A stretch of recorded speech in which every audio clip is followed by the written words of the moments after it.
Welcome back, everybody, to another episode of This Is My Bourbon Podcast. I'm your host, Perry. With me this week, it's my co-host, the Whiskey Mutant himself, Eric Smith. Ka-chow! Ka-chow. Ka-chow. Do you think cars, like when you open their doors, the cars in the Disney universe, like you see their guts and stuff? Probably.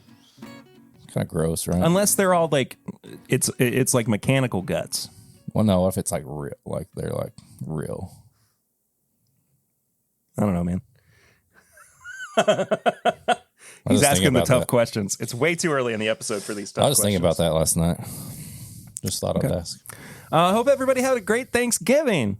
We're recording this the day after Thanksgiving. Stuffed. I'm tired. Tired. I'm very tired. Sick and tired of me and sick and tired. I'm not sick and tired. I'm sick and tired of being sick and tired. Of being sick and tired. I'm not really sick. Are you okay? Yeah. Okay. I've been here for like 2 hours. Well, if you are just showing up for the first time ever and you are listening to the podcast for the first time, hi, thank you for being here. If you haven't yet, please subscribe.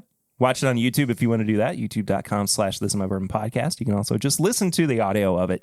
But this week, you're going to miss a little bit of visual action if you're only listening. All the action. Because we got a lot of stuff we're doing today. Every time we're like, we're just going to have we're just going to do this episode. One review. And it's like we add like 5 things on before the. Well, I mean, I wasn't really feeling like doing any news right now because it's that post-Thanksgiving exhaustion. News just bums me out anyway. Does it? Just news. Oh, news. Well, we weren't going to do like mainstream news. I don't know. I'm just saying the news. Okay. Follow us on social media at My Bourbon Pod, at Whiskey Mutant. We put out a really fun Thanksgiving reel / TikTok. A lot of people said some good stuff about it. They've been digging it. Yeah. I jokingly said that we should do a director's commentary sometime, but I think it'd be fun just to kind of go behind the scenes. Like, this scene was actually filmed at this time. I mean, there was a whole lot of incongruity within it. At one point, there was a real turkey involved, and it didn't work out. Yeah, well, that's how we had dinner. Yeah. And then we ate hot dogs. Yeah. Anyway, go check that out. Patreon.com/My Bourbon Podcast is where you can support the show for as little as $1 a month. For as little as $5 a month, you can hear a bunch of bonus content as well. Yeah. But most importantly right now, we are in the month of November very soon, but in the first couple of weeks of December as well. Did I say December twice? 3 times. Yep. November is ending. December is starting. In the first couple weeks of December, we are going to continue our fundraiser for splash.org. You can head to splash.org/TIMBP, splash.org/10BIP to donate. That is our unique donation site. We can keep track of all that, right? We can keep track of some of that. We can keep track of the total, but we can't keep track of the individual donors. So, here's the thing. We are going to be doing a live stream on the second Saturday in October. I believe that is December. Golly, man. I believe that's December 10th.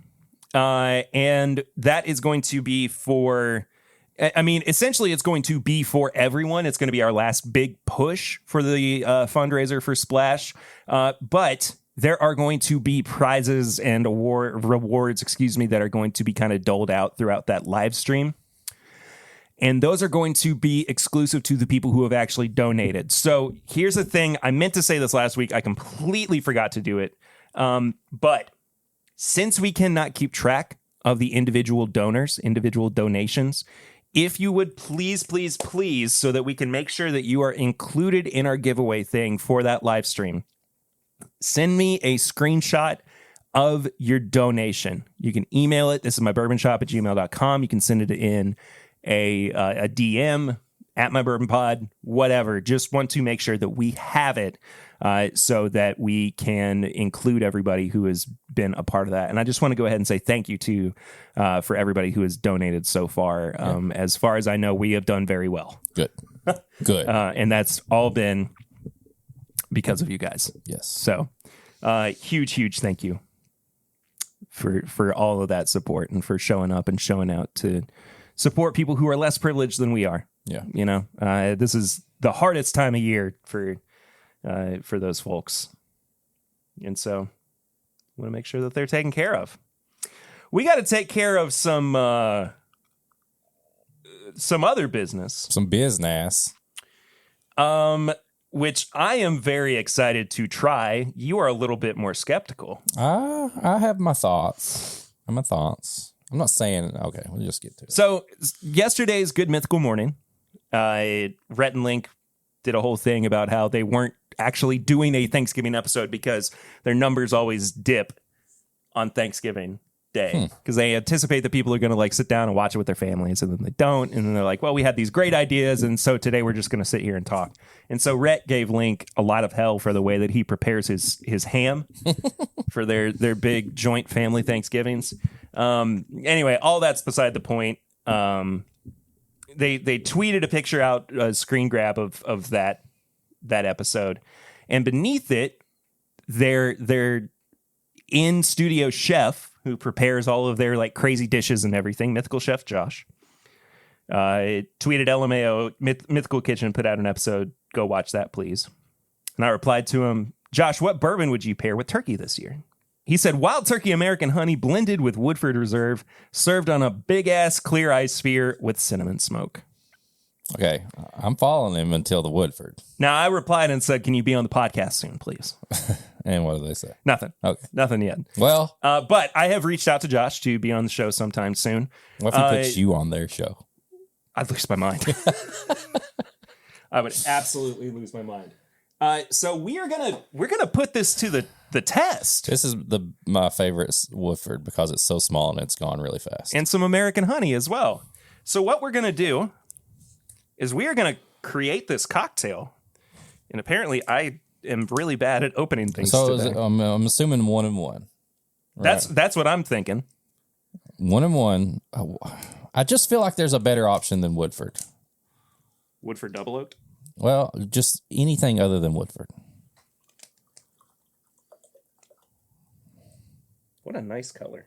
Yeah, that actually does look pretty good. You know, I was gonna do like both of these little bottles I think we could say together. I think we can we'll hold off. So here is the mixture. American honey. Now, right off the bat, it smells pretty good. Okay, Josh, I'm listening. And we have our cocktail smoker kit here. Oh, bro. Prepared with some cinnamon sticks. We're going to put it on top of the cocktail glass. This is crazy. We have never done anything like this before on the podcast, and I guarantee it's about to smell amazing out here, too. Just the whole thing lights on fire. Yeah. Oh, dang. Oh, bro. Light it up. Look at that. This is sweet. And then we cover it up so that the smoke gets into the cocktail glass. And then we will add the ice ball because the ice ball was a big ass ball and it was too big for the smoker to cover. So we are following this to the T. We have cinnamon smoke. I'm genuinely so excited about this. Yeah, I'm pumped for this. I was kind of like, I was starting to get a little skeptical. Yeah.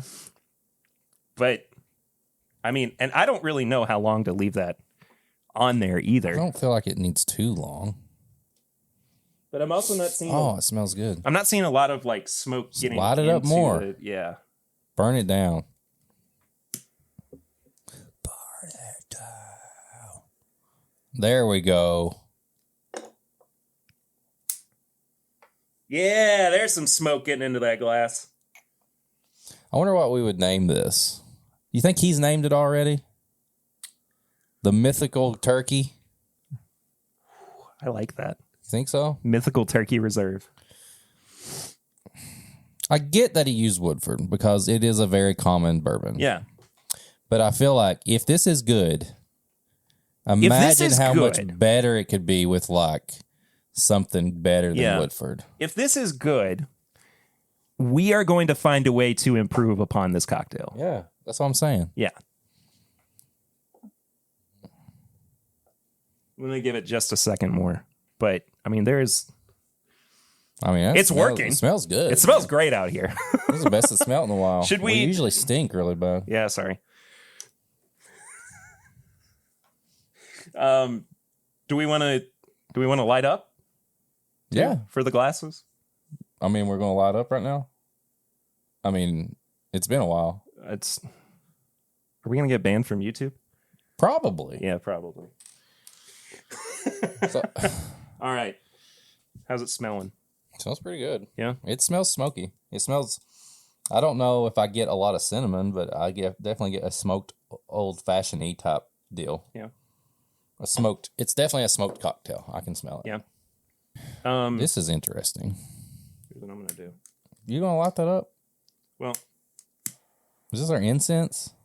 I'm just going to... I was going to say put it in the cocktail, but... Oh, that's got more of the smoke on it. What's that thing when they do the thing where they purify the environment or something? Mood, cleanse the mood, and they're like, oh, You're the bad energy or something. something like that. I don't know. All right, cheers. All right, man. Mythical turkey. Mythical Turkey Reserve.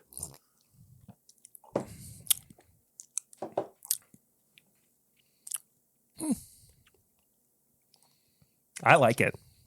No, it's good. I like that a lot. This could be so much better. I agree, but as it is, for somebody As who's a not cocktail, this is fucking good. and as for somebody who is not really, maybe not really a bourbon drinker. Oh, well, I can soak this. Okay, I'll take back what I said. I trust Josh now. I trust Josh as well. But I would like to figure out a way to amplify this with a bourbon that sticks out a little bit more. But as far as like the turkey, wild turkey, honey, and the bourbon and the cinnamon smoke, I can get behind this. I gotta get a picture of this now. Yeah, I need to I'll use those for the picture too. When we make our little post. Man. That's good. It's really good, dude. I'm impressed. I wonder if he had it like What he probably just pre-planned he or bullshitted. He was just He right could at the top have. of He his could head. have. You know what? I He think could this have. and this and this will work. But Have even they if done a cocktail episode? no, they don't do a whole lot of alcohol on the show because of YouTube's Oh yeah. guidelines for. Do they have a Patreon or something? They've got like a kind of. It's their They own make like like private 1 million Patreon. a month or something. Yeah. Like that. They make a lot of money. Yeah. I mean they are very well off. I figured. Dang Wow. man. You know, I used to drink a lot of American honey before I was like an actual like. Yeah. I would freeze it, but it wouldn't freeze. But I would put it in the freezer. Just get it gets really super really cold. Yeah. and that would be my drink. And I was like, "Oh, look at this! I'm drinking some neat whiskey." I mean, I was the same way. I had I was more Jim Beam honey. Okay. So, I mean, but I still loved American honey. yeah. God, the further it goes, too, the better it gets. Apparently, American honey was the idea of Jimmy's wife. She told this to April when we did a tour. She said, "Did you try the honey? That was my idea because I wanted something sweet, and he made it for me." You know what we should really do? Sorry, I'm invading on your space, but I'm kind of running out of room over here. I like this one. Right off the bat, I'm okay with maintaining like a Brown Forman product. I think I would rather go with something like Jack Bonded or even Jack Barrel Proof. Yeah. And then I think this could be even better if we use American Honey Sting. Oh, the Sting? Yeah. What would it be like with Old Forester Rye? Oh, it'd be freaking amazing. Well, I guess we got a little figuring out. We got to some do. experimentation to do. Thumbs up, Josh. I trust Thanks, you now. Josh. You didn't make the Little Debbie's and the episode that they did with that. That's the only thing I question those guys. That was their Little Debbie palettes. Yeah. Other than that, this is good. Yeah, because they did not like your fudge rounds. Heck no, they didn't. I need a battle. I need a Little Debbie battle with them. Yeah. Well, when we inevitably get them on, what I want to do is for you to send a Jack Barrel Proof sample with some fudge rounds, Yeah. so they can do that pairing. Mm-hmm. I mean, there's so many things that we're gonna do when we get them on. Speaking of pairings, sips and snacks, boy. And snacks. Are we officially into Christmas mode now? I think this is like the in between. This is the refractory period. This is the 1 week get ready for Christmas. Then next week is Christmas mode. I think that's a great idea. All right, so because this is the snack we're going to do. This pairing came about last night at like 10:30 before I went to bed. Nice. And I kid you not, I just stopped and I said, "Oh my God, this is really good." So we're going to do a little pairing. Oh yeah, I got a little surprise too while I'm doing this. Got a surprise? Yeah. Patrick Starkey sent me a package because he was helping me get a pair of shoes, and he put some other stuff in there, and he put 2 Funko Pops in there. What? And if you don't know, Bourbon Noob, Patrick Starkey, he actually got us the Funko Pops that we take our pictures with. Yeah. But he sent 2 Marvel Funko Pops, and he didn't say why. I think he was just sending me Funko Pops. Yeah. But in my mind, this is like the variants of us to me. Okay. Okay. I feel like this could be our variants. So there's a Deadpool in there, which bald, disfigured, You're mutant. not disfigured? I mean, but I feel like I could be Deadpool. Okay. And then there is a handsome, long-haired Morbius. which is you. So I think this is us. Like, I think you should keep these over here for like the live stream or something. This is us. That's incredible. Deadpool and Morbius. Pat, I love this. Zombie Morbius. Still Morbius. Still Morbius? What's the Where's the exclusive? It says it's an exclusive, but it doesn't say where from. It's just exclusive. Okay. So I think this is like our variants. 100%. Yeah. Deadpool and Morbius. That's what we do for Halloween next year. Is we both dress up. I don't know if there's anywhere to put them here. Not currently, but No, they'll fall there.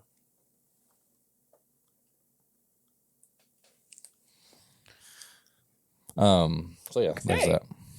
This is a heck of a day, man. All right, so this is a homemade dessert that Addison made, my daughter. This is. Don't look at that if you want to do this blind. I saw the bottle already. Oh, never mind then. Sorry. This is homemade carrot cake with cream cheese icing and Jim Beam Black, like the new one, not like the old one or anything. This is Jim Beam Black and carrot cake. And here's 2 forks, by the way. There's actually 2 bowls if we want to split it. Okay. No, I want all of it. Lots of bowls and smoking and stuff in this episode. Yeah. And I had this at like 10:30 last night to finish off my day, and I kid you not. I mean, there's something about this pairing. Was it like a light bulb moment? Well, it was a light bulb moment after I tried it.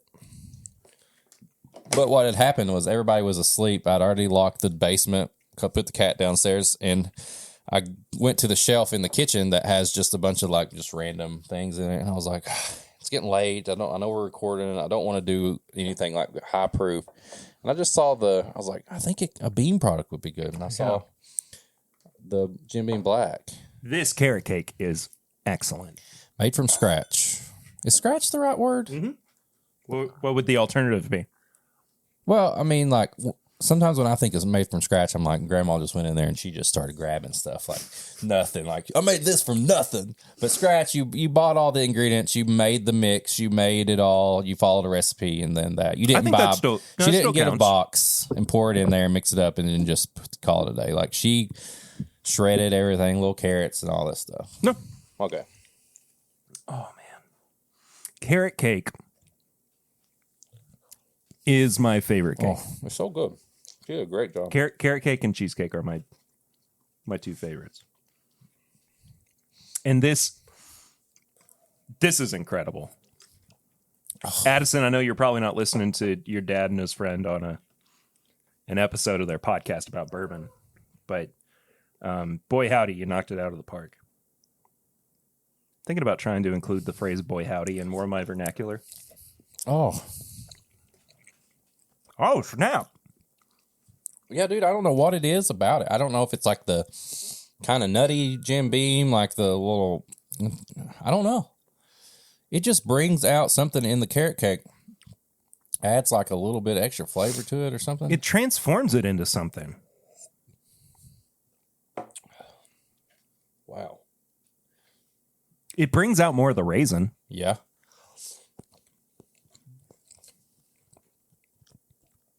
I don't know. I just sit there on the couch for a second, and it was just when the pairing hits, and I was like, we got to do this tomorrow.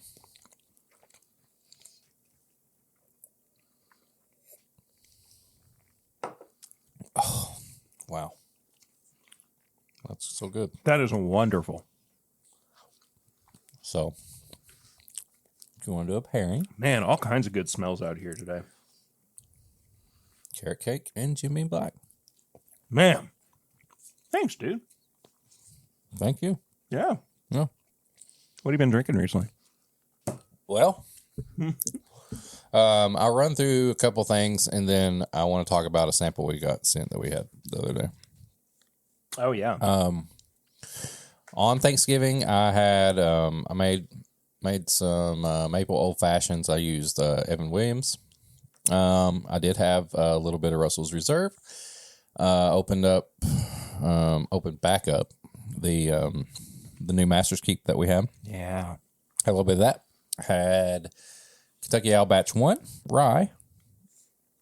And yeah, that was what I had during Thanksgiving.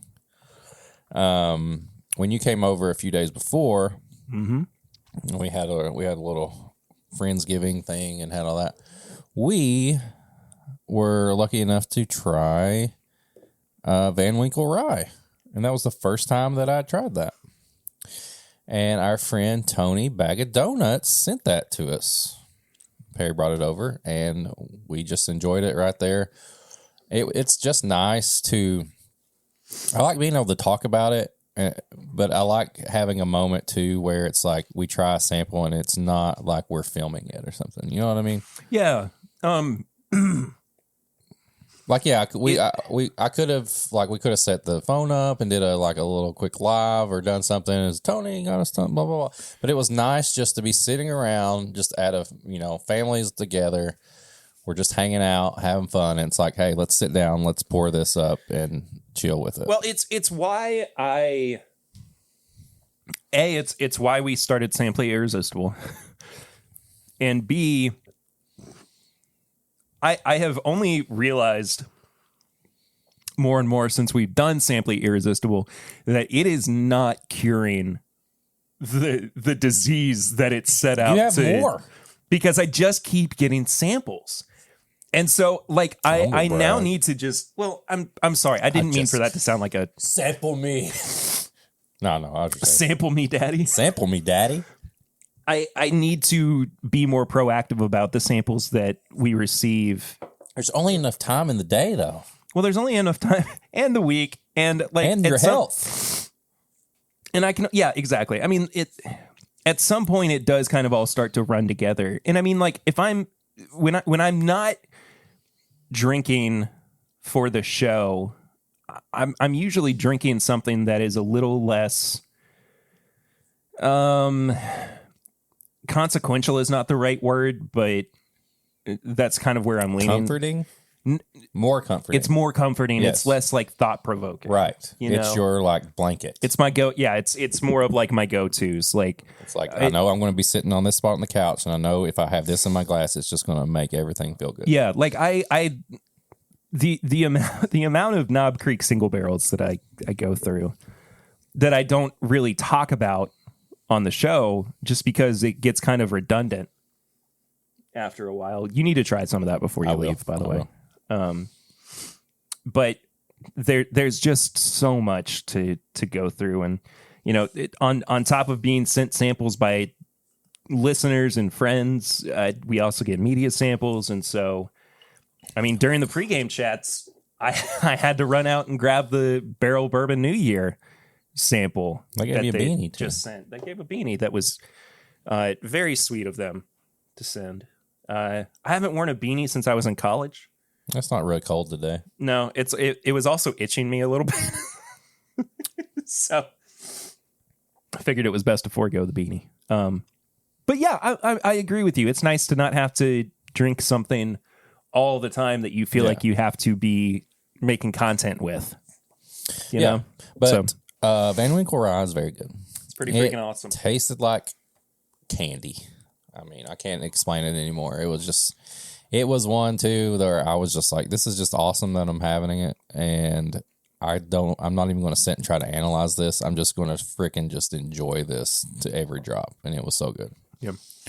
The only note that you gave me was when you go, oh, this is like candy. Yeah. And then we just let each other enjoy it without having to dissect it. And think about nose, palate, finish, and price. Right. Yeah, exactly. Yeah. Thanks for bringing that, man. Of course. It was fantastic. So I did get a new Knob Creek pick from a local try a little bit of group. The local Kentucky bourbon or Lexington, Kentucky bourbon. Local Kentucky bourbon. Local Kentucky bourbon. But I thought the group on Facebook is like Lexington or something. I don't know. I don't either. Picked it up from our buddy Jade Haddix the other day. They went all waxy on it. Very gold waxy. Gold waxed the Knob Creek. I had to cut through it with my knife. Last wax Knob Creek I had was white wax. We don't talk about that one, though. Well, it was a great pick, though. It was. It was just not anything you wanted to bring out around. Yeah, you couldn't really set it out on the table and when Grandma's around, or your kids, or even maybe your wife. Depending on what kind of mood she's in. America. We also have a Bourbon County Stout on the table. We do. We'll pour that up in a little bit and give it a little review. I don't know why I'm talking like that. Me neither. It's the new energy. This it doesn't smell strongly Knob Creeky. To be frank, it doesn't really taste super Knob Creeky either. It's almost bright. It's like a sweet, more sweety than knobby.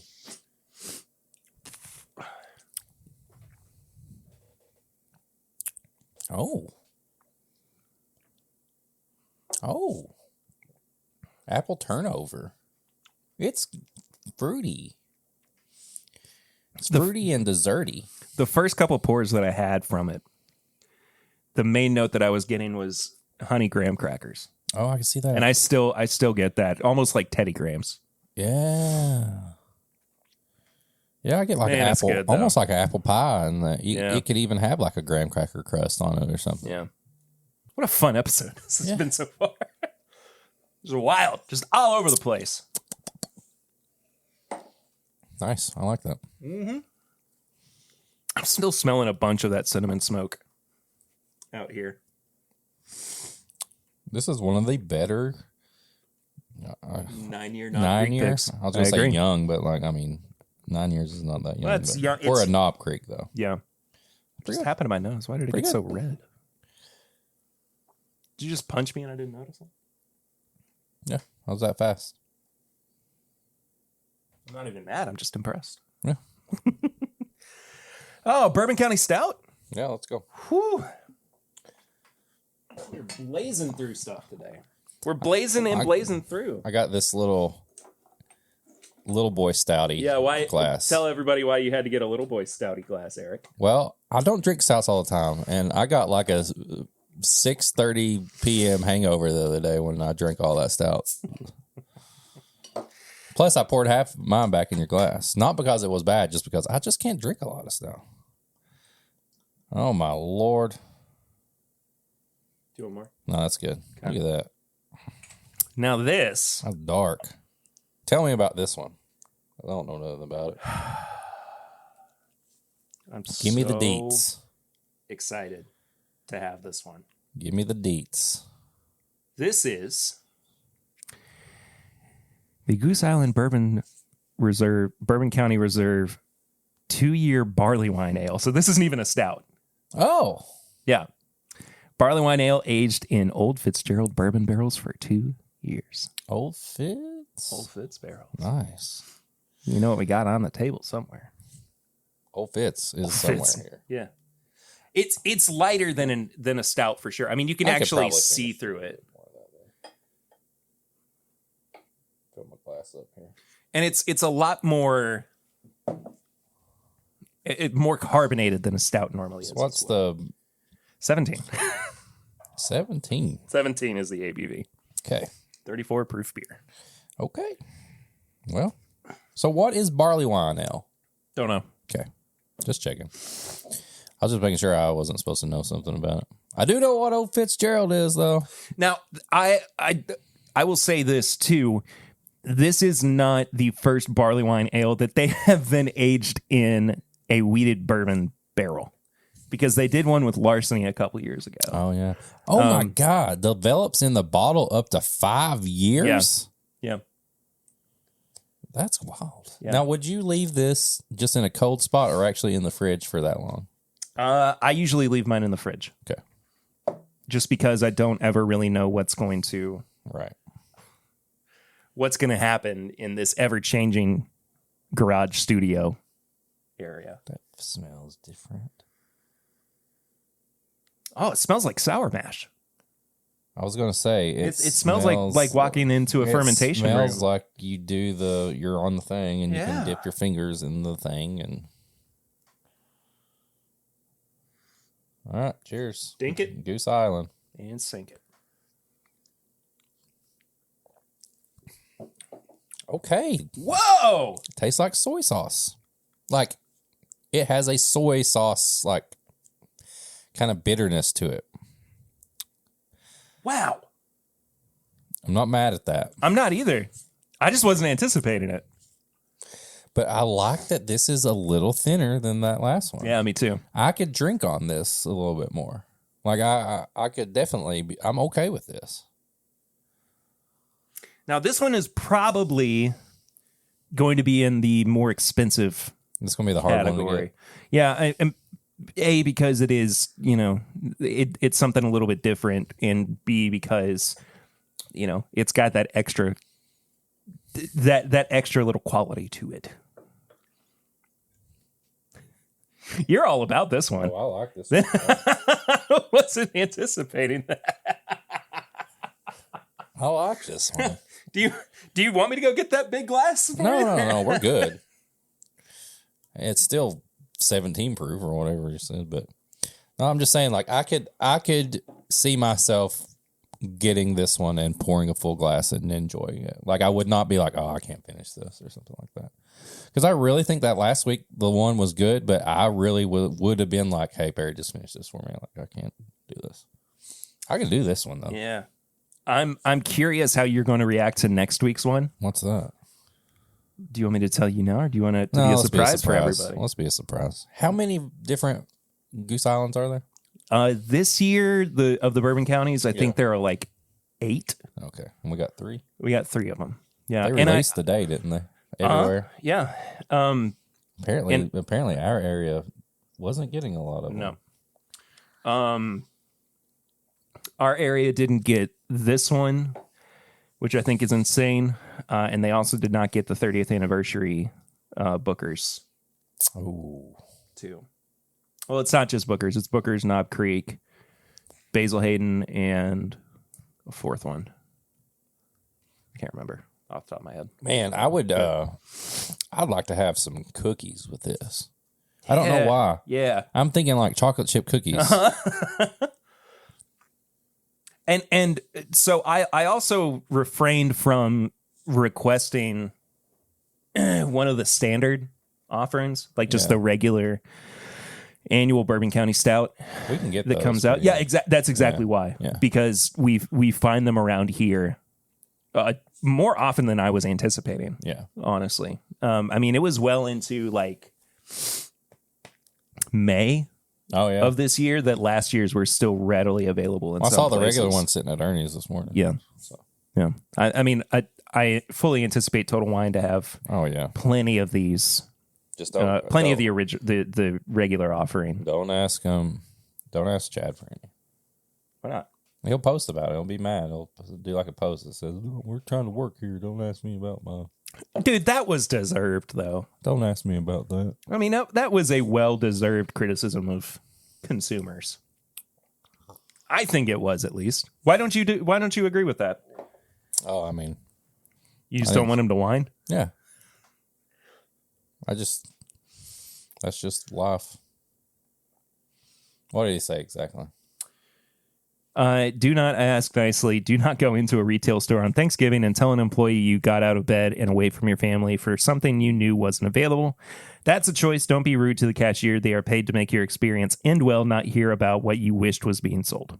I do agree. I fully agree with that. I agree. Don't be rude. But like, at the same time, retail stores and everybody are known to put things out on these days. Like, they're notorious for it. So at the same time, they started it.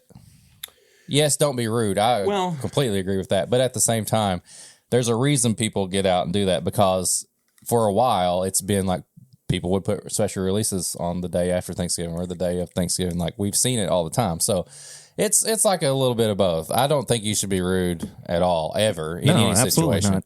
But at the same time, I think retail stores are going to expect people to be talking like that and say that and come out for stuff like that, because it's very well known that releases have been put out at that time. Now, but here's the thing, though.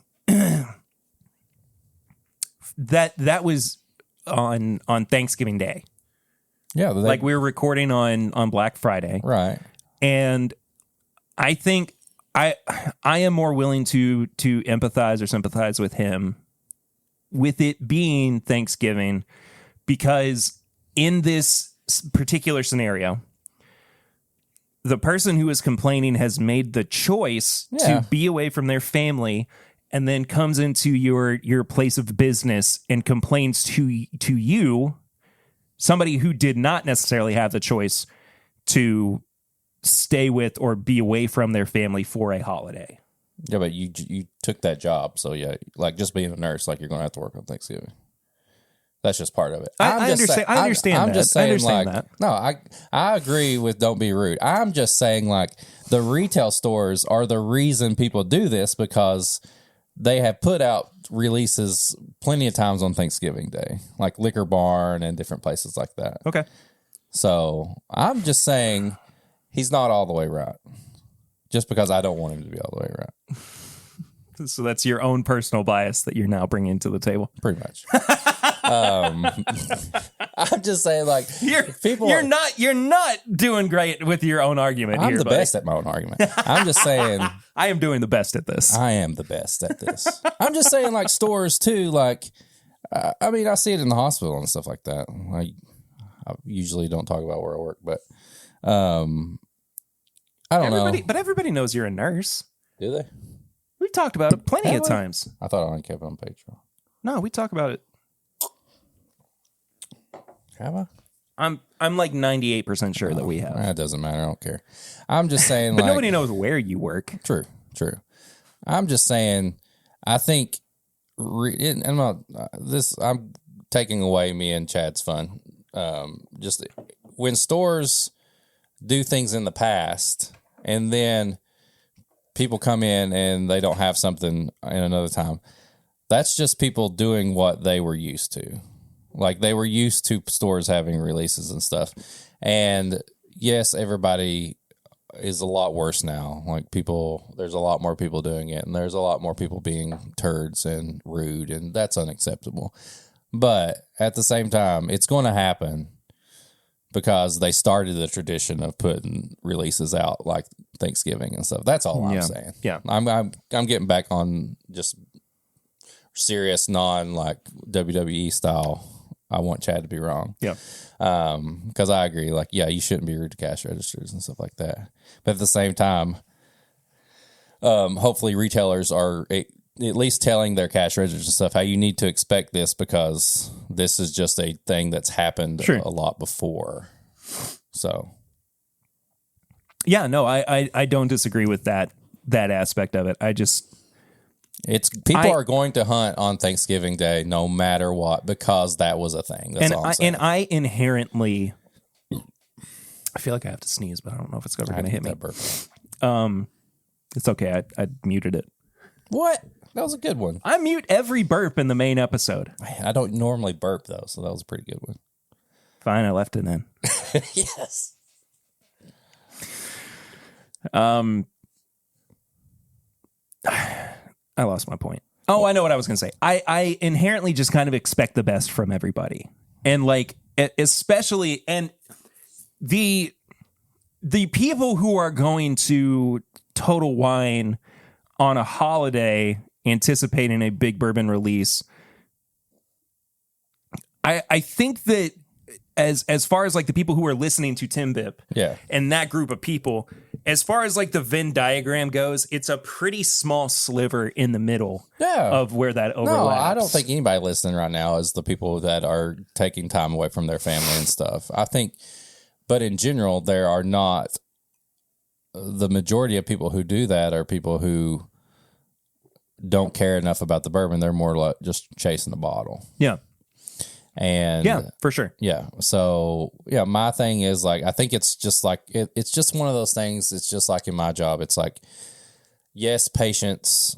We're here to take care of you. We're here to do that. But at the same time, let us do our job. Let us do that. But at the same time, I know that when our bosses and corporations are blasting things out on like signs and the internet, like the best care, you'll get what you get. That's what they're expecting. When a store has put out releases in the past, people are coming in there expecting something. So they got to be ready for all the people expecting it. And then the people who don't get the bottle need to learn to be like, oh yeah, they didn't have it. I'm just going to go. So. Yeah. I also think that Total Wine in Kentucky is an anomaly.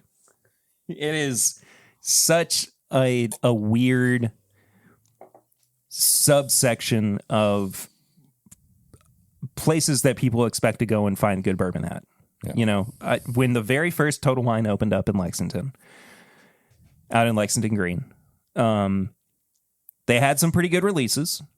They had some really nice picks that were available. Mm-hmm. Their prices were phenomenal. Yeah. I mean, that was when you were getting Turkey 101 for... And, you know, they inevitably raised those prices, but you were able to go and get Turkey 101 for $17 a bottle. Yeah. Which was insane.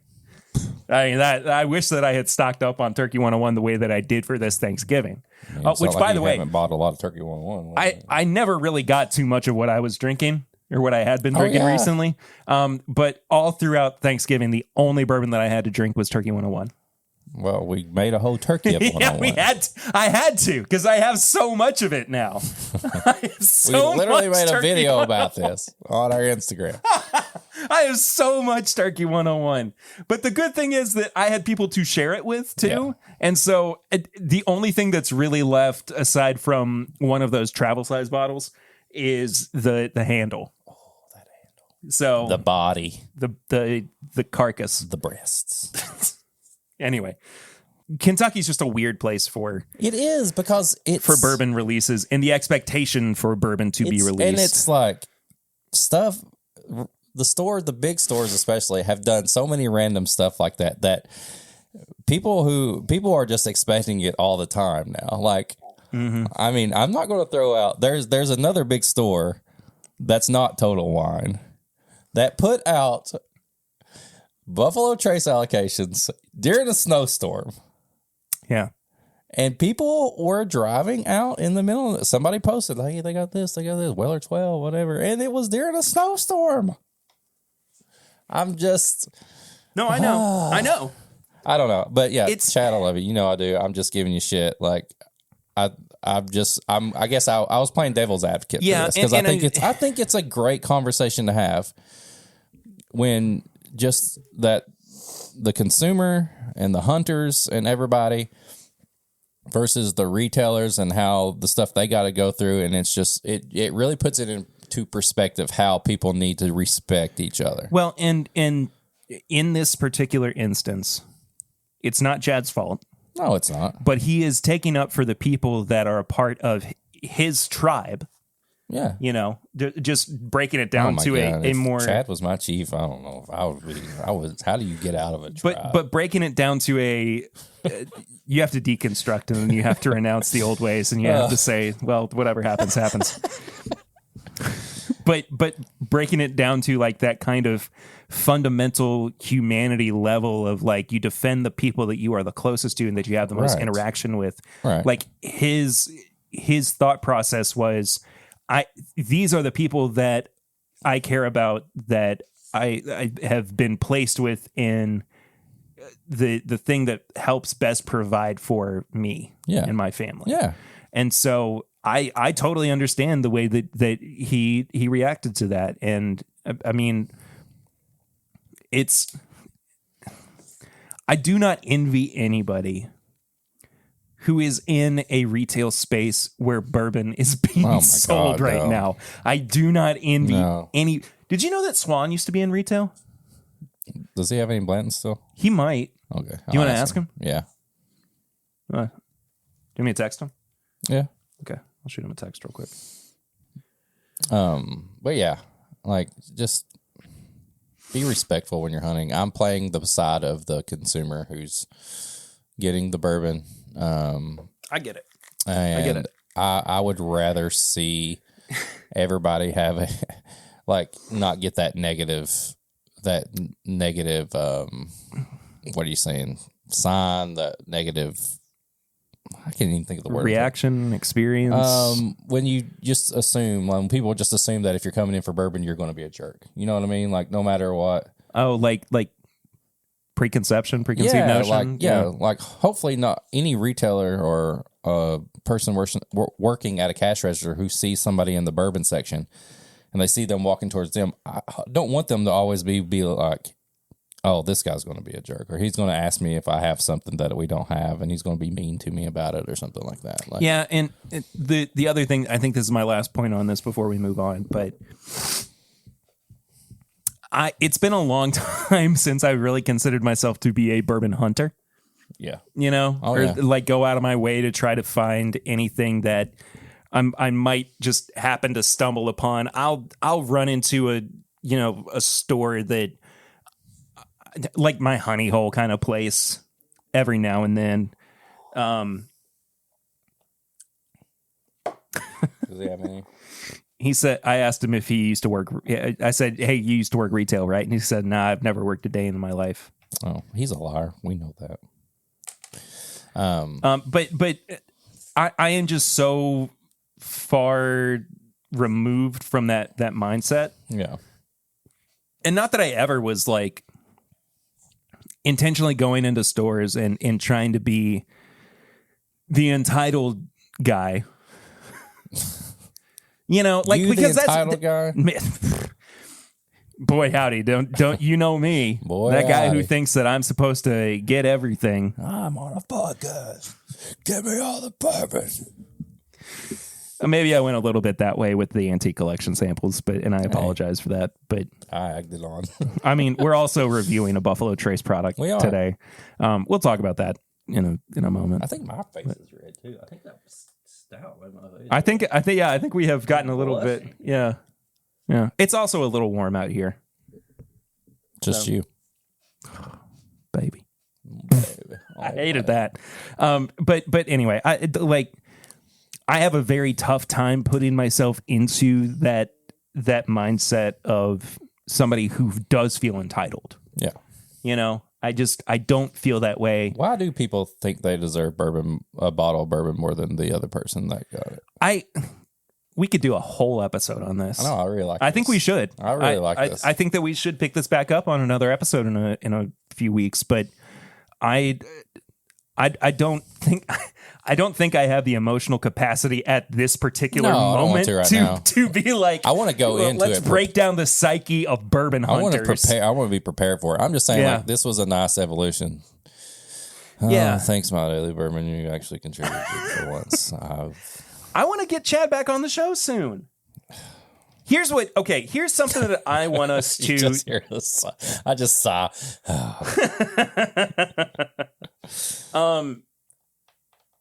I love Chad. Here's something I want to do Not really. more of in 2023 with the podcast.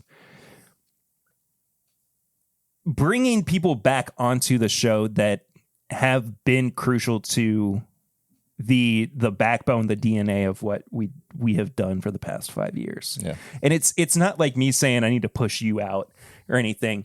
I want you to be a part of those episodes, those conversations, those relationships. You're trying to cuck me. Yes, I am trying to cuck you. Yes, that's You're right. gonna make me watch from the corner while you talk to other people in my seat. I want to cuck you with my own dad being on an episode. Oh, that's a weird search history.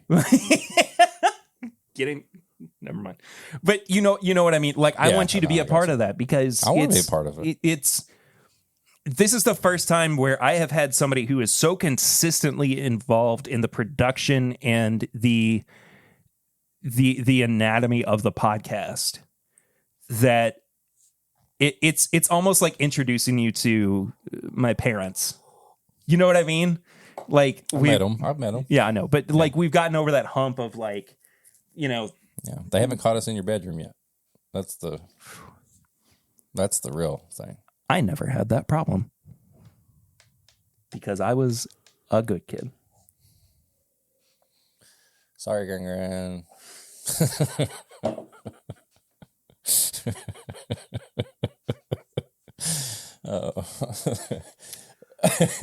Okay. Well, my neck just got real tight there for a second.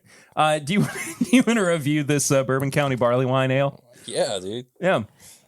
Nose, palate, finish, and price. Goose Island's been listening. They're like, are y'all ever going to talk about this thing? But that's an important part of the conversation, though. Guy? That's an important part of the conversation, though, because this is not excluded from retail outlets. No, because this is today. People are running around trying to get these, and there are going to be those people that are rude to people. Yeah. And that's just how it is. And there's going to be somebody who probably is rude to that person back, and, so on and so on. Did you save the other bottle? The bottle? Yeah. It's at the house. Yeah, but you still have it. Yeah. Okay. Yeah. I just wanted to make sure that, because after we get done with the last one next week, that we can line them all up and take a picture and just say thank you to Goose Island for sending these to us. Because, there is that current kind of mindset or discourse that people are having where people are listening like, media entitled, you'll get them for free. But I don't feel... No, I'm not saying that. I'm saying the person listening. I'm going to save that for whenever that episode happens, because there is a part of this equation where we do have to address our I love when I accidentally make something good happen, like an accidental serious conversation. I don't do that very often. No, but I didn't mean to. I went into that fully just trying to be an asshole to Chad. Because I was like, I'm gonna try to prove him wrong, but then it turned into something good. So to wrap up the Swan conversation of it all, I asked, so you don't have any Blantons then, and he said, I know a place in Frankfurt that has a warehouse of it if you're bold enough. I said, let's play Mission Impossible. Well played. It is. Oh, no, I'm not going to put that out into the public. I had something that I was going to say, but we'll tackle that another time. But again, I do think that it is important to address our privilege too. Yeah. With being able to try things like this, and I know that there is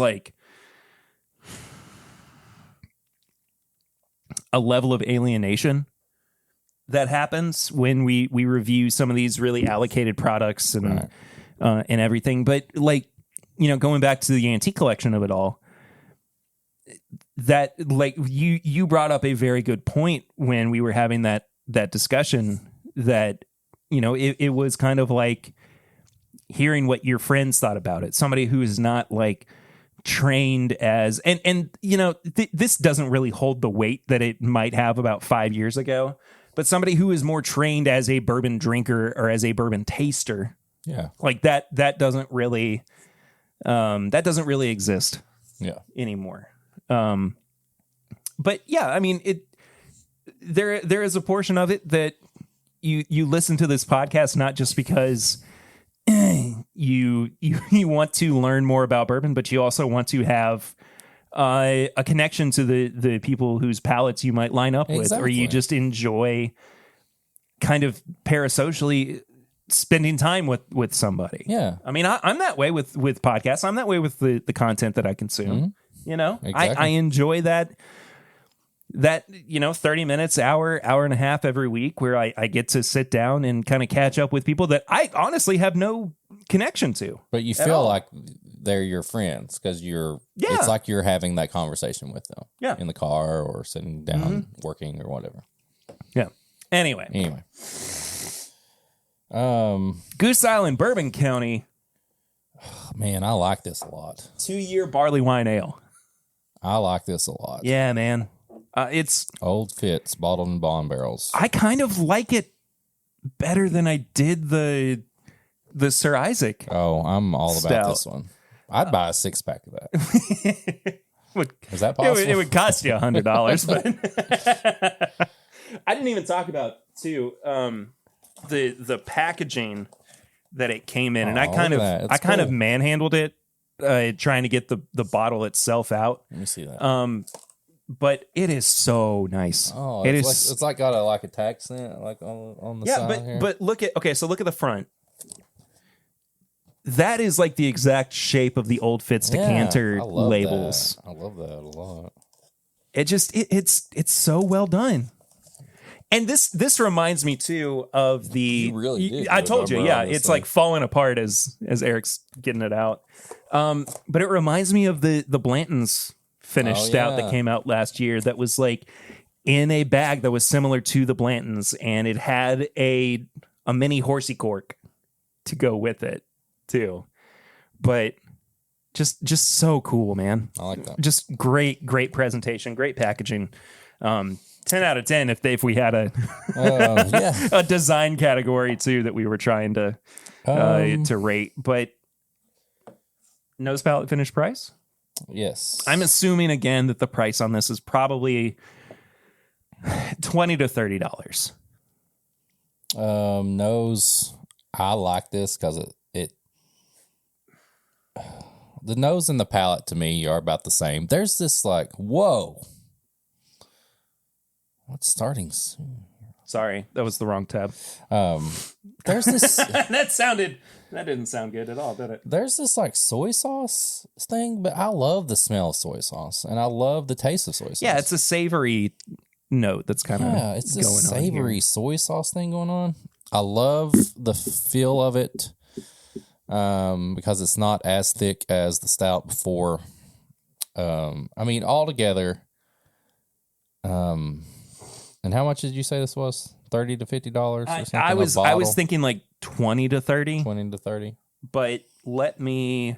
I mean, I'm not a big beer guy, so I can't, especially stouts. I can't really judge the prices on it. To me, altogether, I would say this is a 17 out of 20 in the bourbon stout category altogether. I would pay extra for this. Like, I think it tastes great. Yeah.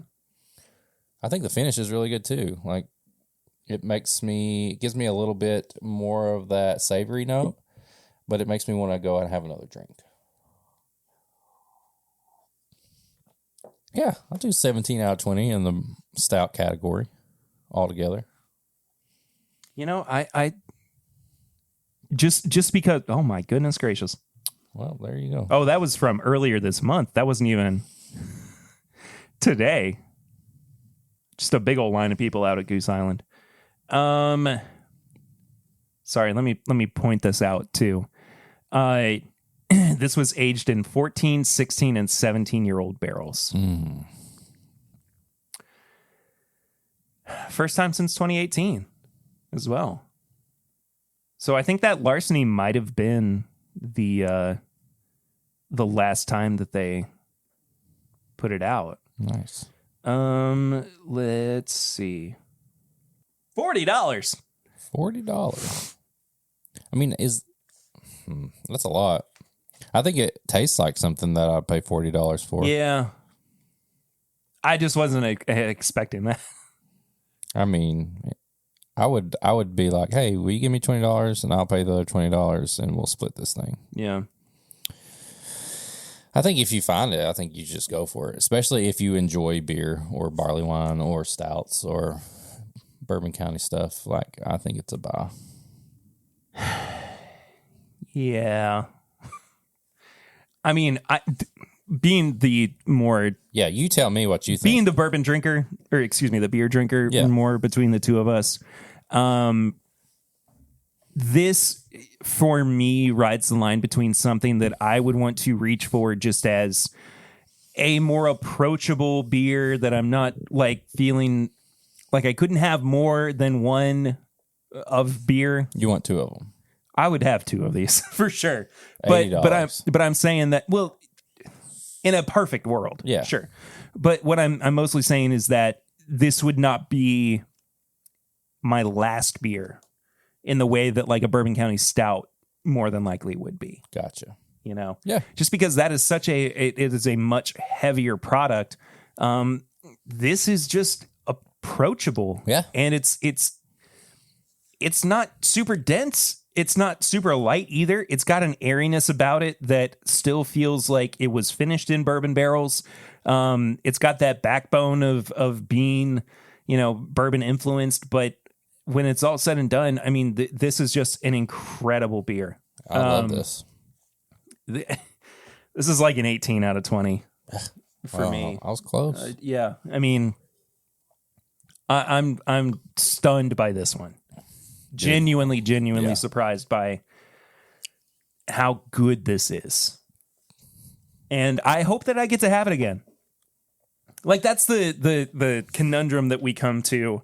Yeah, these bad boys don't come in 6-packs. No, you're buying them by the bottle. Yeah. But, we are privileged to be able to get these bottles sent to us by brands. And it's so much fun to be able to have them for the podcast, for media purposes. Yep. But once we have them and we drink them because they are timely, then we don't get to have them again. Yeah. Now, I will say this, though. I was really, really selfish last year and did not put out the reviews that I should have. And one of them is sitting on top of the the fridge over there. It's a Blanton's. And it's the Blanton's. And when you, me, and Papa Ritter sit down for an episode, we're going to crack it and drink that together. Yeah. So, but... Where's he going to sit? I don't know yet. Okay. I haven't gotten that far. Probably there. Probably in your old seat. Okay. But we'll figure something out. But regardless, I am still a fan of these products. Like, I still want to get the kind of full experience that you would get by letting them sit for a few years in the bottle. Yeah. Because, for the most part, once they hit that 3 or 4 year mark, they're not changing anymore. Yeah. And so you should go ahead and drink them. So that's where I stand with these. But I've got one in my fridge from last year. Do you really? Yeah, it's one that I can't remember which one. So in 2020, before the pandemic, at Whiskey Weekend Batch 2, I brought Will and Grease each a 2019 Bourbon County Stout. Both of them. Yeah. It's their favorite, well, at least Grease's favorite beer. Yeah. And this year, when I had to drive that group down to Nashville and I stopped in to see... Yes. I stopped in to see Will and Grease when I was driving the big bus. And Grease is like, I got to give you something, man. I got to give you something. He was like, how about a 2019 Bourbon County Stout? I was like, I gave you that. That's the most greasiest thing ever. I was like, that's the one I gave you, man. I'd expect nothing less from that guy. No, it killed me. It absolutely killed grease. me. Yeah. So grease. Anyway. Should we do another review or should we just... I think we could review this. You want to do the foolproof? Yeah. Yeah. I mean, I think we got to finish on a bourbon. We do, for sure. And this is something that a lot of people can get now. It's pretty available everywhere, right? Yeah. Yeah. I assume that once things are available in Kentucky, that means that they are then available everywhere. But it's been out a while now. But you know what I Yeah, mean, though, yeah, because yeah. usually Yeah, because we're the last ones to get everything. we are now. What did I have in this? Jim Beam. Yeah, but yeah, usually if it's available here, that means people have got it 2 months before us or however long. So did you ever get, you and Swan ever get to this one? we did. That episode never got released. That's what I thought. So I will probably wind up putting out, and nobody has anything to go off of, essentially. But I will.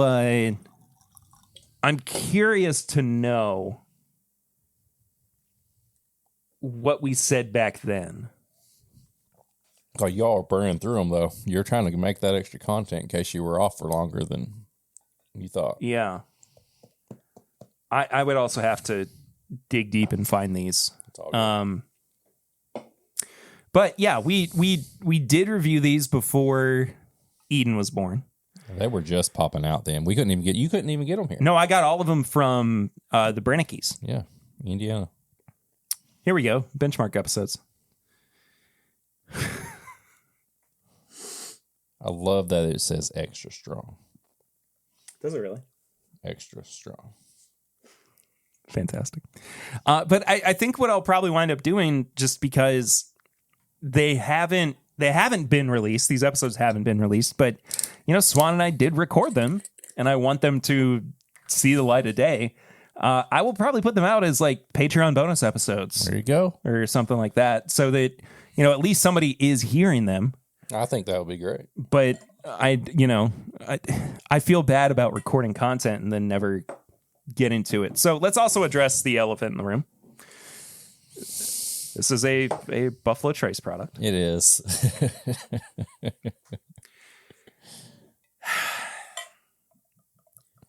Every time that I do or say something in the way that I did with that antique collection episode, where I got frustrated and said, I don't care anymore. This is the way that it is. I refuse to be the nice guy. What was that? What was that? I don't know. Extra cord? Oh, it was it's fine. Yeah. It bites me in the butt every single time.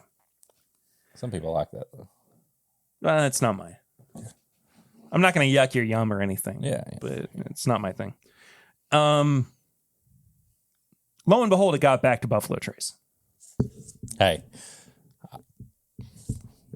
I'm not surprised. Yeah. I'm not surprised that it did. We know what we were doing. Yeah. It is far more beneficial for us to maintain good relationships with the people that don't laugh at me. But to maintain good relationships with the people that have supported us in the past and that we have also supported in the past than to just burn that bridge and try to find ways to rebuild it in the future. Yeah. It's true. So I don't think we went straight into it thinking we're just burning this bridge. No, but it came off that way. Yeah, but and so this past week I was contacted by our media person at Buffalo Trace. And they said, it sounded like you weren't too happy with the antique collection samples and the way things went. And I apologized. I mean, I straight up apologized for the reaction that I had. And I said that, I was reacting in a way that I shouldn't have, that I should have taken more time with it and thought more about how I wanted to approach it. But I was genuinely upset. yeah, I deserve to have feelings, and I deserve to have reactions to things that, in the same way that, I'm not trying to discredit people who go to stores and, expect for there to be a release and then it's not there and they get disappointed. You can have those emotions, you can have those feelings, but you don't have to take them out on anybody. no. And I feel like I took it out on Buffalo Trace. And I'm sorry that I did, because there are still, despite the fact that Buffalo Trace is now like this big bourbon corporation, there are still people who are behind that brand. Yeah. And there are people who are behind that brand that we are still friends with and that we still have good connections with. And so I want to take a step back, and instead of being so judgmental and so frustrated with the brand itself and essentially the people who might be making some of those bigger business decisions, to do the same thing, to practice my own preaching, or whatever the phrase Practice is. what you preach. Practice what I preach. Yeah. And, you know, not take it out on the people who are actually representing an organization. They're just doing their job. Exactly. Yeah. And so it's been a turbulent few weeks. Lots of ups and downs and whatnot, but that's where we stand. And so I apologize to Buffalo Trace. I also apologize to the people who listened to that and went, I don't know about this. Like, this isn't Perry. This is my bourbon podcast. Not that I ever really heard like that kind of feedback or anything. Probably me. Honestly, I'm a bad influence. But I also heard more support for us. Yeah. Than I did anybody saying, why did you say that? Why did you act like that? Right. Well, once again, bring it back. Like, I think that it's more of the common person. That's probably the same thing that the regular dude on the street who doesn't get the BTAC because somebody who buys more stuff at a store gets it, or somebody who does this. Like, it's just, like you said, bringing it back, it's just the emotions. It's like you just got to figure out the best way to express it. Mm-hmm. And that was not the best way. It's perfectly fine for us to vent. Yeah. And I think people expect that. And if it come off the wrong way toward Buffalo Trace, like Perry said, sorry. But we're just regular dudes. But here we are. Here we are. We can accept our faults. We can say we screwed up and we're going to move on from there. And that's what we're doing. And so, sure enough, that's probably what people are going to be saying about me at the beginning of that topic when we were talking about. Like, and if they've listened all the way through, they're like, oh, listen to this guy. I love this ball. Yeah. So this, I think, as far as like my daily drinkers go, or something that what did I say a couple weeks ago? A utility bourbon? Utility, yeah, I like that. It's right in your bat belt. It's right in my ball house. Your ball belt. Hold your balls up. Yeah. I think this is probably the bourbon that I have purchased and drank the most over the past couple of years. I mean, it is, I think, hands down, the best value. $20, $25, 25-ish, yeah, 25. Depending on the store. Well, yeah, and like Ernie's, I think has it for almost 30. Yeah, but if you go into like Total Wine or Liquor Barn, it's like $22 for a 125 proof 4-year-old bourbon. Now, Jack Daniel's single barrel proof is 4 years old. Right. More than likely, when you buy one of those picks, when you buy one of those single barrels, you are picking up a 4-year-old whiskey. But it's aged a little different, right? Like, as far as like, don't they bring them from the top or something like that? Or is that Old Forester I'm thinking of, like where they do like all the picks of Old Forester? That's Old Forester, okay. But I wouldn't be surprised if that was also true of Jack Daniel's. Gotcha. So, Kentucky straight bourbon whiskey, non-age stated, so got to be 4 years old. Extra strong. At the very least, extra strong. It's Buffalo Trace's mash bill wine. Yeah. The lower rye. You know what? And I love the bottle. I love the metal screw top. It looks like you're just an old school motherfucker. You know what I mean? It reminds me of that gif of Oh, shoot. Dean Martin. I think he's even pouring Jack Daniels. But he pours it into his glass. And Dustin has used this GIF 1,000 times. But he pours it into his glass, and he's got like a worried look on his face. But then he kind of looks around and he just chugs from the bottle. Like it has that kind of, you're right. That classic like Rat Pack era vibe about it. Like, everybody and their mother heard Weller 12 was on Yellowstone, but like, I would rather see this go across the screen. I wouldn't, because then we wouldn't be able to find it. No, that's true. I'm just saying it would look better on an old bar. No, it would. It would. Weller 12 on Yellowstone. Oh, we never talked about that. People went crazy. That was such a weird 48 hours. Crazy. I mean, I'd seen Wild Turkey in anime for 20 years. I think my favorite response, though, was from Jeff Schwartz, who posted on Facebook, like, don't go to bars, or don't go to liquor stores because you heard about Weller 12 on Yellowstone and ask for it. They're not going to have it. Ask if they have Blanton's instead. I just thought that was brilliant. That was in perfect. John Wick, too. Nobody went crazy over that. Blanton's? Yeah. Yeah, he drinks Blanton's in John Wick. There was a friend of mine. Oh, it was my buddy Chase who plays keys for Tyler Childers. He was at home about a month ago, and he was watching something where they had a bottle of Blanton's, and it was written into the script. Clearly, it was just like they picked out this whiskey bottle because it looked nice. Yeah, and the characters kept saying about this particular guy, you know how he loves his scotch. And it was Blanton. And it was a Blanton's bottle. Oh, it was so good. We were both like pissed about it, but at the same time, it was like funny. The incompetence that leads to that actually being a thing is amazing. Buffalo Trace got unlocked though, because they George C. Stagg was in Sons of Anarchy, and then Pappy was in She-Hulk. That's true. Like, cheers to you. All my favorite shows. And I saw somebody call this Stag Junior Jr. Oh, which it is. Yeah, true. Because it's the same mash bill. Yeah.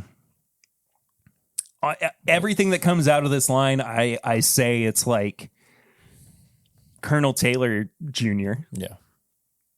Or Colonel Taylor's little brother. It's butterscotch all over the nose. Yeah, man. Love it. Love that nose. Butterscotch and cinnamon sugar and oaky smoky. Oaky smoky. I don't get much smoke. Bespoke. Oaky smoky bespokey. Yeah. Oaky from Skid. Huh? But whatever. Doesn't matter. Oaky. Oaky and butterscotch. Yeah. I think this would be great in the Mythical Turkey Reserve cocktail. Ooh. Oh my God. It's been a little bit since I've had this. I have a bottle at the house. I just haven't got it out in a while.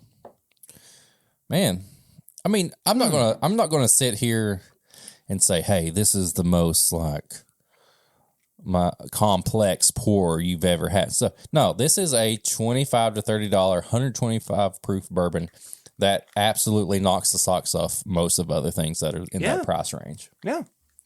If you are wanting something high proof that you can, if you're on a budget and you need a utility, bourbon. You can't afford your Knob Creeks. You can't afford your rare breeds. You can't afford just came your out. You Elijah Craig barrel. You proofs. held your emotions to the cash register because they didn't have Stag Jr. And you said thank you for everything you do. You walked out and then you screamed in your car and got mad. But you have 125 proof bourbon that is on the shelf. This is for you. It is a miracle that we have readily available a Buffalo Trace product at this proof point and at this price. You can get just this sitting on shelves. And easier than Buffalo Trace. And you can buy cases of it. Yeah. You don't have to buy one per person. No. This is something you can leave the store with a full bag of. Yeah. Yeah, there you go. 125 proof. 125 proof. It's not a blow your socks off, make you slap grandma kind of bourbon. You've heard that phrase. I never slapped grandma. No, but you know the phrase though. No. Okay. Well, when I was little, I misunderstood it, and I would say, make you want to slap a camel. I would rather slap a camel than my No, I mean, I would too. I don't want to slap my grandmother. Either of them. I mean, you were really excited about it, though. Anyway. Heck yeah, dude. But it's just solid, man. All right. It's just such a solid product. I kind of know where most of this already, because I've had plenty of experience with this bourbon. Oh, yeah. But I kind of already know where most of these things are going to lie for me in each category. But again, nose, palate, finish, and price. Each category is out of 5. Final score out of 20. It tastes. It tastes. You know what it tastes like, and this may sound like a negative review or a negative comment, but to me, it's good. It tastes like if you went to like an ice cream, like a craft ice cream place, and they made you a boozy milkshake, but they didn't really get it right. You know what I mean? Mm-hmm. But you're like, hey, like I taste alcohol and I taste ice cream, and it's good enough for me. Yeah. Like that's kind of what it reminds me of. It's like, this is a boozy milkshake, but it's not like, you may get a little too much alcohol. Yeah. But I enjoy that. I will just soak this. I just walk around soaking It's the boozy milkshake for people who are not like us. Exactly. It's the accessible boozy milkshake where they just want to go like, oh, it's the oh, that tastes like it's whiskey. like, oh, I'm having a little bit of fun. I'm being a little bit crazy and wild, and rowdy today. Don't tell my husband. Yeah, don't tell him what's in this. Oh, that's what it is. Yeah, no. I think it smells really solid. I think the nose. Really nice. I actually like the nose better than the palate. As far as I'm flipped. But that being said, I mean, it's it's not, again, blow your socks off or anything, but it's so accessible and so drinkable. And I would have been in a world of trouble about 2 years ago if you had this. If I had this on my shelf constantly, if middle of the pandemic pour, right there. like that would have been. That would have been trouble. 9 a.m. That would have been real trouble. PM, yeah. Like, oh, well, it's gone. Nose for me is a 3. 4. Palate is a 4 for me. 3.5. Finish is a 2.5. I think that's the weakest part. Same. It just kind of evaporates very quickly. But stupid. Look, man, I'll even round up $25. Price? I can't name a better value on the market. I gave it a 4.5. Yeah, I'm in the same boat. I'm like a 14.5. Is that right? Hold on, let me do my math. Damn it, I even have my phone out, and I think I messed it up.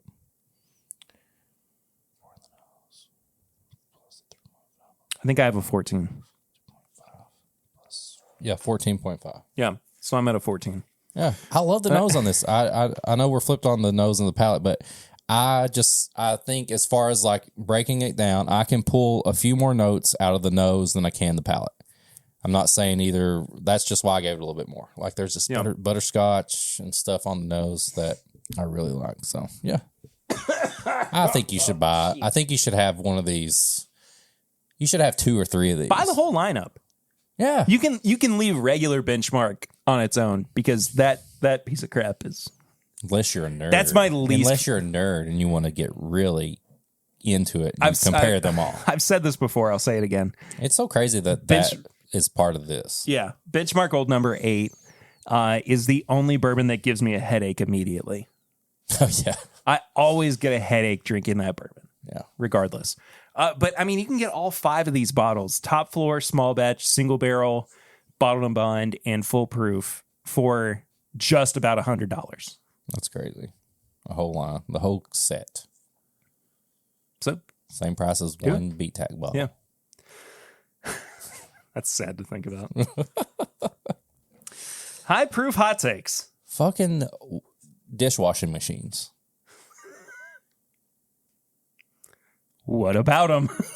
They don't do their job. Suck. Yeah. Well. Why do you have to wash something? Why do you have to pre-rinse? Why do you have to do that? Pre-wash. I'm talking about the machines, not people whose job are to wash dishes. But they don't do their job, Perry. I agree, I Eric. just got done. I'm really fired up about this. I just got done doing dishes like 5 times because of Thanksgiving.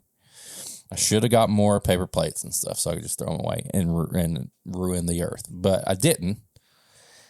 But why am I having to wash so much stuff to put it in a washer? Just do your job. Just do your job, dishwasher. You know, we could go down the conspiracy theory rabbit hole here too, if we want it. Because I kind of like think about it in the same way where you think they're in with like the water companies. See, that's the thing. Is like I kind of think that in the same way that I think that not like construction companies are in with big oil. Yeah. Because, you know, they're trying to shut down highways. Yeah. With construction so that more people are spending more time in their car on trips, so they have to get more gas. What if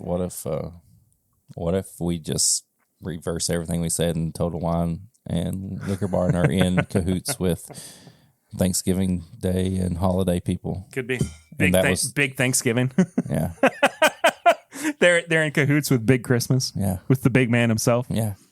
Have you seen this sidebar? Have you seen that there is going to be a horror parody movie? Winnie the Pooh? No. Oh. Of the Grinch. Yeah. Called The Mean One? Yeah. I am so excited. Yeah. It looks insane. Crazy. I can't wait for it. Oh my God. It comes out like in a week or something. Yeah, it's this month. Like not long or coming from month. now. Yeah. Oh, man. Anyway, sorry. But yeah, dishwashers. Yeah. They suck. Hot take. Tips and bits. Tips and bits. What you got? Well, I talked about it a little bit on the, was it pregame chats or Simply Irresistible? But pregame, I think. I've been playing the newest Luigi's Mansion. It's from 2019. I like it. I wouldn't say I love it, but I'm having fun kind of just. Do you want some more of it? Yes. Okay. Because I want to finish it. I mean, like, I'm not just going to leave it. Billy Ray Cyrus? Yeah. Yeah. I like it. I love it. Yeah. I need some more there we go. of it. Yeah. Don't break my heart. This is the Billy Ray Cyrus. That's a bold statement. That is a bold statement. Okay, never mind. Anyway, I interrupted you. But yeah, so Luigi's Mansion 3, really fun, goofy, just it's got that same humor that the original does as well, which I've never finished, but every time that I play it, I'm like, oh, I get it. I get it. I get it. And I will go back and finish it eventually. Once I get my Wii set up out here that I can just use as a GameCube. Ooh, that's a good idea. Yeah. Yeah. Because I mean, it's the same thing. Yeah. Essentially. It just, anyway. And then I've also been doing this thing. I as I was going through the music that I thought might, or just trying to figure out like a song. You're making a new album? Not yet, man. Oh, okay. I wish. Hopefully within the next couple of years, I have the time to actually make some new music. Hold me to that. Hey, hold me to it. I've been trying to make a new album with my dudes forever. Man, it would just be. We're just old fart heads now. Yeah. If we can get ahead of like podcast recording sometime, then maybe we would be able to do it. But anyway, when I was going through my iTunes library, trying to find a song for our TikTok or reel for Thanksgiving Day, I kept coming across artist names that I didn't recognize. You're like, where did I have this music? I was like, why do I have this? And there was a period in, I think, like 2014 where I was just downloading whatever music I could find. And I never really listened to it. I just kind of had it because I felt like I needed to. Yeah. And so I'm finally going through and like finding music that I really, really enjoy. And so I'm gonna kind of pepper in these recommendations for a while as I'm kind of going through this journey. Yeah. Too. But the one that has stood out the most to me so far, and I'm gonna do my best to not like do all of this in alphabetical order. That's how it's popping up in my iTunes or my Apple Music, whatever. Benjamin Booker. Not Benjamin Button. Not Benjamin Button. Okay. Different thing altogether. Okay. Benjamin Booker is I believe, Atlanta, Georgia, born and raised blues musician. Who he put out like 2 albums, one in like 2012 and then another in 2014 or 2016 or something. And then he just kind of dropped off the face of the earth. Like, he's still alive. Yeah. He still does some gigs every now and then. He played his first gig in September since like 2018. And Virginia Beach. Oh, well, there you go. Born in Virginia Beach. Sorry, Ben. Really fascinating music. Kind of this like neo soul, a little bit of like post punk energy to him as well, but very deeply rooted in blues and soul music, and just very, very authentic too. I mean, it's rare to find musicians that are kind of doing something that you can't really point to and say, oh, that sounds like this person, or, you know, there's something that is reminiscent of, you know, a different artist, yeah, or whatever. And he's so in and of himself that I wish I wish that there were more artists like that. I wish that there were more bands like that. When you describe that, it reminds me, like, even though I've not listened to it, it reminds me of the band that we interviewed at Louder Than Life, Radkey. Yeah, like when you're saying all that stuff, I was picturing them for some reason. No, they are not dissimilar. Yeah. By any means. But yeah, Benjamin Booker. Go check him out. And I guess if you want to play Luigi's Mansion 3. Yeah, while you on listen. Switch. Yeah. I looked at my 5 most recently played games on my Switch, and all of them were Mario related titles. It's me.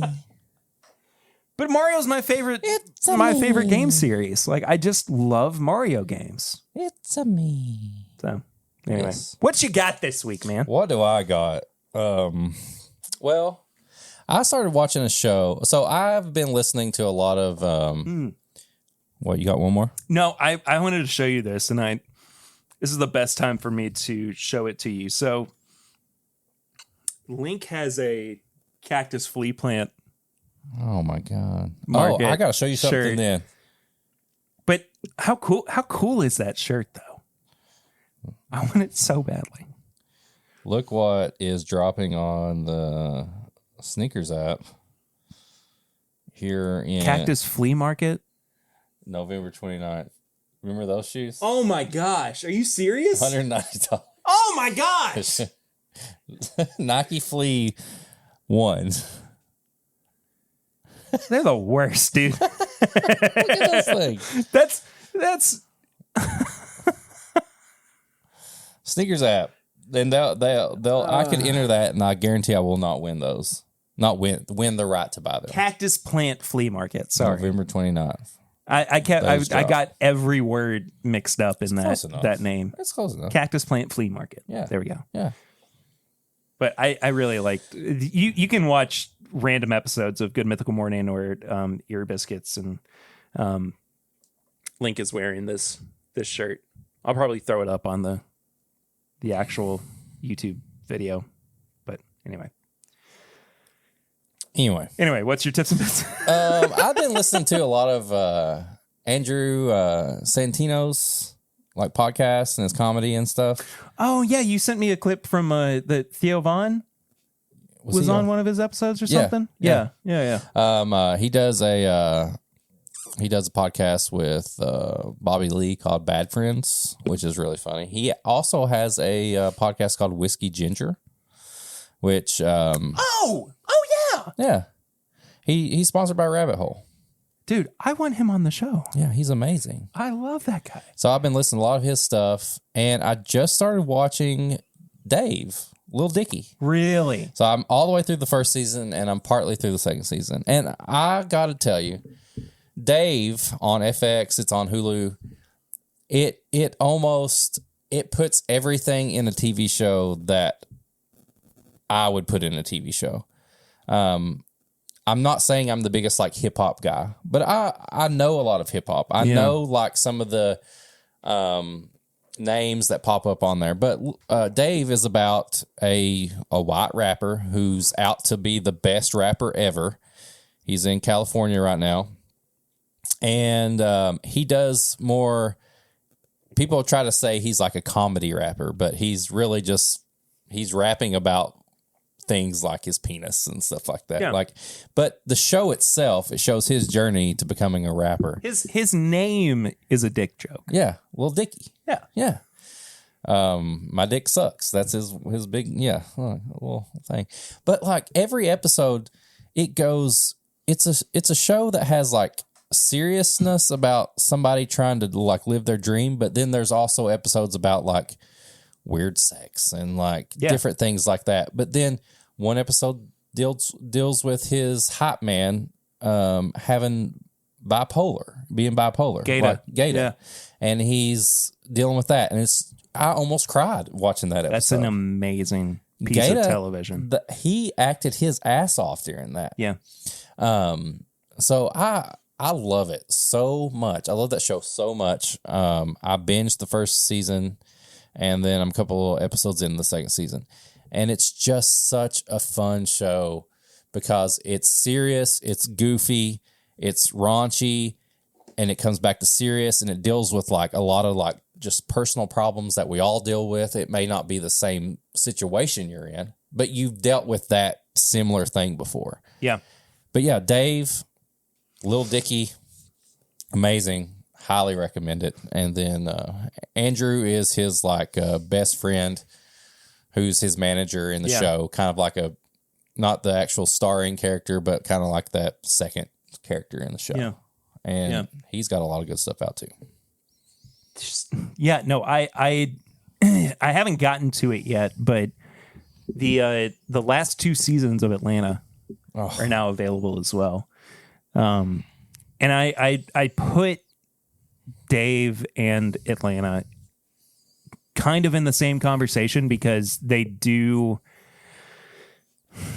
tackle a lot of the same issues, but from two very different points of view. Yeah. Very, very different walks of life. Which is just, I mean, it's the nature of, how people get into the hip hop game. But could I have sounded any wider? No. Yeah, fair enough. Dave is a masterpiece, though, man. So good. So good. There's one episode I cannot pinpoint. There's an episode where him and his his girlfriend go to his girlfriend's sister's wedding, and it's just emotional the whole time. But, But there's one scene where he has to poop in the woods. Like it just kind of breaks up like the tension between everything, and then it goes back to like the seriousness of the conversation. Dave is very much one of those characters that you can't help but root for. Yeah. Even though at times he is Dave, the worst. You're an idiot. Like you're stupid. He is like, the why worst are you at doing times. That? Yeah. But anyway, we also started the newest season of White Lotus not too long ago. I'll talk about that once the whole season's finished up. But I forgot how much I enjoy that show. Now it's set in Italy instead of Oh wow. where was it originally? Hawaii. Yeah, it was in Hawaii. Kamehameha. During the first season. But regardless, man, it's been a really fun episode. It has. We have been all over the place with it, and I've enjoyed every second of it. Lost an argument. I did make myself look good. I backtracked on an argument that I had with a big bourbon brand. I was trying to put my point across, and I came across the wrong way. You lost friends, you made enemies. Lost friends, gained them back. Yeah. Who knows? Who knows what's going to happen after this airs? But I hope that you have enjoyed listening to this episode as well. I enjoyed listening. We're all over the place, I think, right now with the the tone of what these episodes are. But at the same time, you know, I still do want to incorporate some like news and things into what we regularly do. Maybe not so like formally, where we just go through headlines, but maybe we just kind of talk about some releases that we're excited about. We talk about some headlines that are important, but you know, as we kind of are recovering from our Thanksgiving hangover. Sure. You still got like 5 to go. Yeah, I'm not done yet. No. I'm not done yet. You're like on hangover number 2. You know what else is good for a hangover? Tell me. Patreon.com. Hey! Go to Buy a Bourbon Podcast. For as little as $1 a month, you can support the show. And at $5, you get all the bonus stuff. We're in the middle of season 3 of Sample Irresistible, the weird season. We're either going to gain a lot of viewers or we're going to lose them. And then they're going to come back at season 5 when everybody's like, oh my God, it's back. It's back, baby. It's better than ever. But yeah, go to patreon.com. You can get all the bonus stuff, uncut episodes. You get this episode earlier than everybody else. So you're cooler than them. Let me say, I want to say something too. I'm trying not to make this sound like a backhanded compliment. But the amount of people who are on Patreon versus the amount of people who interact on Patreon weekly, it's a pretty big disconnect. And I think that I'm trying to build a positive out of this. It just goes to show that people are supportive of and believe in what we do so much that they don't always feel like they need to receive anything back. Oh yeah, by supporting the show. Yeah. And so if you fall under that category, thank you. Yeah. In a weird way, but also if you like what we're doing here, if you want something, tell us. You're missing so much that is this, but to the nth degree. Yeah. And also if you want us to do something different on Patreon, please let us know. Yeah. Because we are literally throwing spaghetti at the wall and seeing what sticks. Not literally. That one's still sticking. Good Lord, that was like 2 months ago. Yeah, but anyway, it just is nice to have people who are supporting the show and believe in the show. And they don't expect anything back from it. But the thing is, like, I am committed to giving something back. Right. We are committed to giving something back. There's next week's Patreon pregame episode. I wanted people to tell us their worst dish for Thanksgiving that they had and their best. And I was going to rate them and see who had the actual worst dish out of all the Patreon members. So, yeah. Post pictures, too. Yeah, pictures. Send us a message, if you have them. Anything like that. But it just an aside, because I guess we are in the mood of thankfulness. Thank you, Patreon. Thank you to everybody who supports us over there. And also, thanks to whatever happened in the algorithm or whatever you want to call it, I texted Eric Wednesday morning and I said, I think there's a leak in the boat. Somebody's leaked the boat. Somebody is causing a waterfall because the episode from 2 weeks ago, 256, this episode is huge. New riff, Widow Jane, and Masters Keep Unforgotten reviews. It like exploded. I don't know how. I don't know why either. Hacker man. I'm worried that there's some random bot that got set up to, I don't know. I think we figured it out. I think we did too, but that's for us to talk about internally. Just shocked by it. Yeah. So if somehow you were a part of that, thank you for thank you. making that not only our most popular episode ever, but for coming back and listening to another one or watching another one. So anyway, all beside the point. Sorry, I keep interrupting you. I don't care. It's your show. I'm just here. You created this. This is your baby. I'm like the diaper. It's your child, but you need you. So you soak up all the you need all me. the refuse. I gotta be there. Yeah, fair enough. Yeah, so I'm just here. Yeah. If you want to send Perry some diapers, you can ask for his address at thisismybourbonshop@gmail.com. Or if you want to send a question or ask us to review something or a pairing, I will accept email. diapers though. Yeah, I mean that's something that he's got a we little always bit need to go before the potty training. If you want to get some merch and apparel, bourbonshop.threadless.com. Perry put some new stuff up there a couple weeks ago. Probably be getting some Christmas designs. We will have new Christmas designs up by the time this episode comes out. They will be here on screen. No, on screen, doofus. Oh, I thought you were going to say here.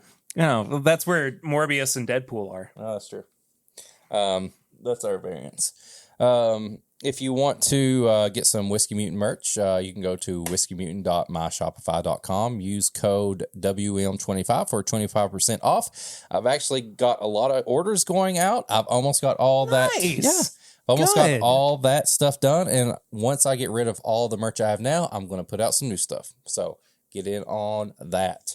If you want to leave a message on the Barrel Ring segment, that's where you call in 859-428-8253. Leave a message. We'll play it on here. We'll reply back to you. I've said it forever. That's your easiest way to get on the podcast. You want to be on a podcast? Leave a message. We'll play it. If you want to go to all social media at My Bourbon Pod, Instagram, Facebook, we got a Facebook group. This is My Bourbon Podcast Facebook group. Join that. We got some stuff going on in there. But yeah, My Bourbon Pod on all social media. If you want to follow me at Whiskey Mutant, if you want to follow Perry at PRitter1792. Perry just watched the funny video. Sorry, it's from a Twitter account called Chaotic Drunk Videos. Okay, I like that. It's got some really good stuff over there. Anyway, if you want to go to YouTube, This is My Bourbon Podcast on YouTube. You can watch this episode. If you're not doing that now, you can join Perry live every Thursday at 8. I try to join him every once in a while when I am off work. But we put the podcast not live. We put the video version on there, and he goes live on Thursdays at 8. And then leave us a review, 5 stars or 1 star. We'll read it out. Either way, probably helps us. I don't know. Do 1 stars help us? yeah, they actually do. Okay, They actually do. Yeah, it because somebody is 5. because they are interacting with the show. It does it does push us up. There we go. But the difference is that we it looks better if we have Make us more look better. 5-star reviews. So do a 5-star. So And then just tell your grandma about us or your mom. We like moms and grandmas. Cousins, stepbrothers, stepmoms, stepdads, real dads. You can just tell anybody about us, right? We don't care. no, We don't. I don't. I don't care. I don't care. Yeah. My dad was never around, so the more dads I have, the better. Okay. Well, Is that a podcast? that's a podcast. That Damn. is certainly a podcast. That's been a podcast. It has been a podcast. And this has been my bourbon podcast, but that's Your not bourbon podcast. sure. Whatever. The listener. We'll see you next week. You Next created it, week, so it is your bourbon podcast. yes. I'm the diaper. Next week we're I'm a diaper. next week we're gonna wrap up our Bourbon County Stout reviews for the media samples that we were sent. And should we talk about the bourbon consumer conundrum I don't know. I mean, entitlement? possibly. I think we should go ahead and do it. Okay. I Let's think it's a great topic. Tease that for next week. Yeah. So Tell us below. Leave us a comment. please Tell do. us what y'all think. We'll talk about it. That does it for this week, though. We'll see you guys real soon. Thank you so much for listening, for supporting the show. All those good things. Tell your friends. It's the best way for us to become And moms. part of... Moms drink bourbon. Moms do drink bourbon. Yeah. We'll see y'all real soon. Until then, I'm Perry. I'm Eric. And this is My Bourbon Podcast.